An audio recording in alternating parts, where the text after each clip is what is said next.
हे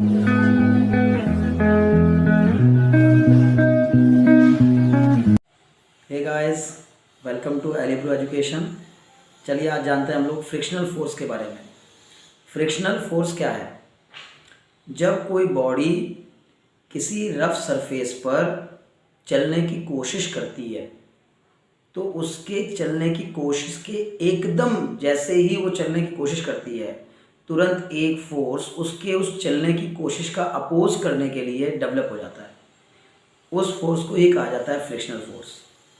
मतलब यानी कि जब दो रफ सरफेस और स्मूथ सरफेस में क्या फ़र्क है? स्मूथ सरफेसेस वो होते हैं जिनको एक दूसरे के ऊपर रब करने पर, रगड़ने पर उनके बीच में हमें अवरोध जैसी कोई चीज़ दिखती नहीं है कि कोई एक दूसरे के मोशन का क्या कर रहा हो, विरोध कर रहा हो। यानी when two object tends to relative motion over each other, जब दो बॉडीज़ एक दूसरे के ऊपर रिलेटिव मोशन करने की कोशिश करती हैं, यानी एक सरफेस पर दूसरा चल रहा हो या दूसरे पर पहला चल रहा हो या दोनों एक दूसरे के रिलेशन में मूव कर रहे हो, तो उनके बीच एक फोर्स अप्लाई होने लगता है जो फोर्स उनके इस रिलेटिव मोशन का अपोज करता है। उस फोर्स को ही, जो रिलेटिव मोशन का अपोज करता है, उसको ही फ्रिक्शनल फोर्स कहते हैं।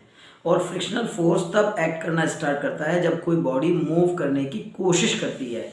अगर बॉडी मूव करने की कोशिश ना करे, केवल रेस्ट में खड़ी हो कहीं, तो किसी खड़ी हुई बॉडी पर फ्रिक्शनल फोर्स अप्लाई नहीं होता। जब तक बॉडी खड़ी रहेगी, चलने की कोशिश नहीं करेगी, तब तक फ्रिक्शन नहीं लगेगा। और फ्रिक्शन जो है वो अपने आप में बहुत ज़रूरी भी है, और फ्रिक्शन जो है वो हमें कई सारी चीज़ों में हमारे लिए नुकसानदायक भी होता है। लेकिन फ्रिक्शन नेसेसरी एबल के तौर पर काम करता है, यानी कि ज़रूरी है बहुत।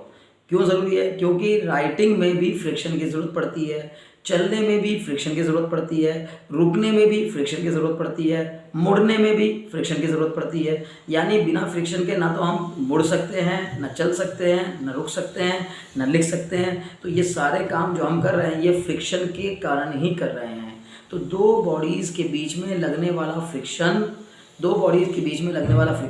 दो बातों पे डिपेंड करता है कि उस सरफेस की रफनेस कितनी है जिस पर ये बॉडी चल रही है।